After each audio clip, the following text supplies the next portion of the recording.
अस्सलाम वालेकुम वरहमतुल्लाहि वबरकातुहू। नाज़रीन करम, आज हम बात करने वाले हैं आईएसआई के एजेंट मारखोर की ड्यूटी के हवाले से कि वो किस तरह से अपने काम को सर अंजाम देते हैं। नाज़रीन करम, चैनल को सब्सक्राइब करने का तो मैं आपको नहीं कहूंगा, आपको वीडियो अच्छी लगे तो आप अपनी तरफ से कर सकते हैं, लेकिन इन मारखोर्स की मेहनत के लिए इस वीडियो को लाइक जरूर कर दीजिएगा। जब तक आप लाइक कर ले हम अपनी वीडियो को शुरू करते हैं। ना कॉल ना कोई मैसेज, ना मुझे पता था कि घर वाले कैसे हैं, ना उनको पता था कि मैं किस हाल में हूँ, लेकिन मामलात इसी तरह से चलते रहे। जब मैं पहुंचा तो मैं बहुत ज्यादा थका हुआ था, इतना ज्यादा थका हुआ कि उस हाल को लफ्जों में बयान करना नामुमकिन है। एक बड़े ट्रक अड्डे में गया जहां सारे बड़े बड़े ट्रक खड़े थे। कुछ देर घूमने के बाद मैं एक ट्रक में पीछे सो गया, बिल्कुल बेखबर होकर सोता रहा। जब सुबह ट्रक का कंडक्टर किसी काम के लिए ट्रक के पीछे चढ़ा और मुझे देखा तो आकर जगा दिया। मैं उठ गया, थोड़ी देर बात हुई। पहले तो वो मेरी हालत देखकर मुझे चोर समझने लग गया, लेकिन जब मैंने कहा नहीं भाई तुम डरो मत, मैं कोई चोर नहीं हूँ, मैं उस फला बंदे के साथ आया हूँ और मैं उनका शागिर्द हूँ, तब वो जाकर कहीं नॉर्मल हुआ। हकीकत तो यह है कि मैं ये सब कुछ झूठ बोल रहा था।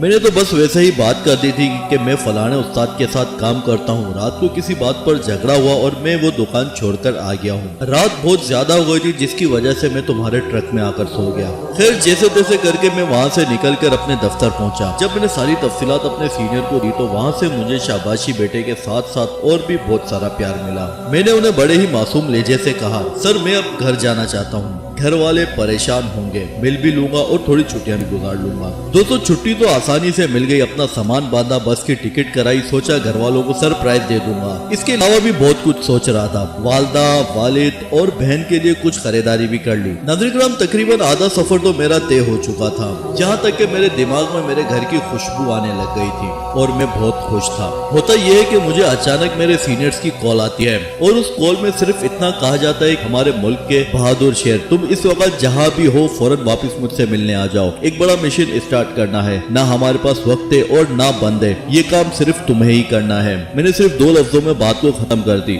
Okay sir. बस आगे जाके रुक गई। लोग खाने में मसरूफ हो गए। मैंने भी एक बिस्किट ली और चाय का कप लेकर बैठ गया। जेब से मोबाइल निकाला, वालदा का नंबर डायल किया। जब वालदा ने कॉल रिसीव की तो हेलो के साथ ही रोना शुरू कर दिया और कहने लगी, बेटा तू किधर है, किस हाल में है और आजकल कहाँ गायब रहता है। और मैं इन्हें बस तसल्लियां ही देता रहा। बात काफी ज्यादा लंबी हो गई थी।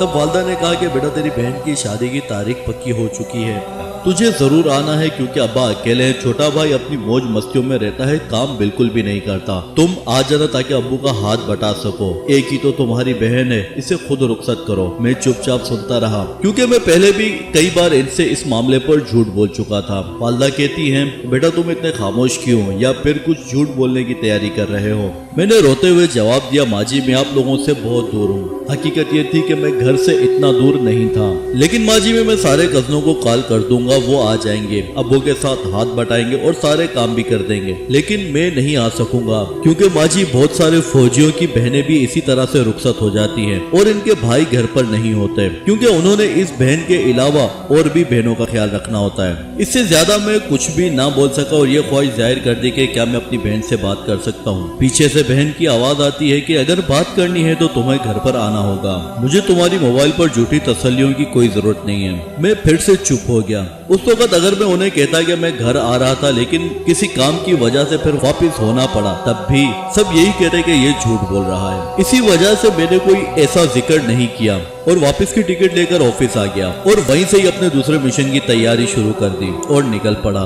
नाज़रीन करम, यहाँ ये सब कुछ बताने का मकसद ये था, घर वालों से दूरी, मुश्किलात का सामना, वतन से मोहब्बत और वतन की रखवाली, जोश जज्बा, ना थकावट ना अफसोस। बस मामूल की तरह एक मिशन मुकम्मल होने पर 2 रकात नफिल पढ़ी और अल्लाह का शुक्र अदा किया। दूसरे मिशन की शुरुआत पर 2 रकात नमाज नफिल पढ़ी ताकि ये भी कामयाबी और खामोशी के साथ तकमील तक पहुंच जाए। नाज़रीन करम, आप ये दास्तान सुनकर कुछ देर के बाद अपने कामों में मसरूफ हो जाएंगे, लेकिन जिन पर गुजरती है उन्हें ही इस दर्द का एहसास होता है। लेकिन नाज़रीन करम, यहाँ मामला मेरे पाक सरजमीन का है और इसमें रहने वाले नादान कौम का। जहाँ तक हो सकेगा हम जान की बाजी लगाकर इस कौम की खिदमत करेंगे, लेकिन आपको भी अपना हक अदा करना चाहिए इस सरजमीन का जिस पर आप खुलेआम खुली हवा में सांस लेते हुए कहते हैं कि हम आजाद हैं। नाज़रीन करम, आज आप दूसरे ममालिक के हालात देख लें, ईरान, यमन, शाम, अफगानिस्तान, क्योंकि इनके पास हुब्बे वतनी लोग कम थे और गद्दार ज्यादा, तो इसीलिए آج آپ ان کے حال پر نظر ڈالیں اور دوسری طرف اپنے حال پر۔ ناظرین کرام، آپ پرسکون نیند سو جاتے ہیں اور صبح اٹھتے ہی آرام سے اسکول، کالج، دفاتر، کاروبار کے لیے نکل جاتے ہیں۔ تو اسی بات کو سمجھو، کوئی تو ہے گمنام